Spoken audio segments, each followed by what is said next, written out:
Hi అండి, అందరికీ నమస్కారం. ఈరోజు బిల్వాష్టకం చదువుకుందామండి. బిల్వాష్టకం.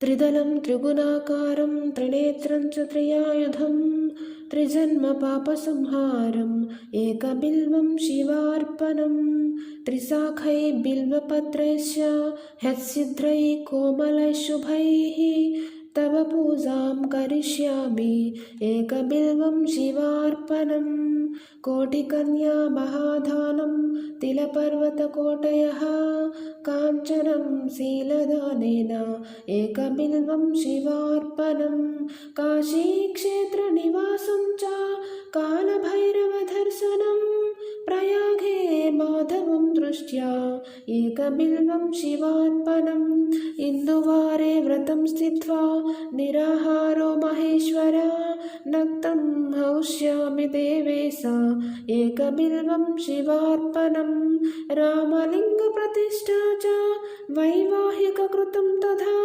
తటాకాదిత సంతానం ఏకబిల్వం శివార్పణం అఖండ బిల్వపత్రం చ ఆయుతం శివపూజనం కృతం నామ సహస్రేణ ఏకబిల్వం శివార్పణం ఉమయా సహ దేవేశ నందివాహనమేవ చ భస్మలేపన సర్వాంగం ఏకబిల్వం శివార్పణం సాలగ్రామేషు విప్రాణాం తటాకం దశకూపయో యజ్ఞకోటిసహస్రస్య ఏకబిల్వం శివార్పణం దంతికోటిసహస్రేషు అశ్వమేధశతక్రతౌ కోటికన్యా మహాదానం ఏకబిల్వం శివార్పణం బిల్వానాం దర్శనం పుణ్యం స్పర్శనం పాపనాశనం అఘోర పాపసంహారం ఏకబిల్వం శివార్పణం సహస్రవేద పాఠేషు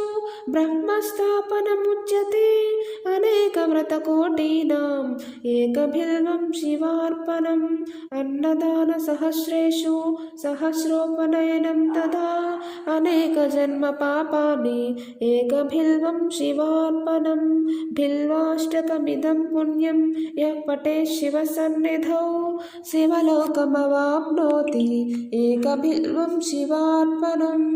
ఇది శ్రీ బిల్వాష్టకం స్తోత్రం సంపూర్ణం.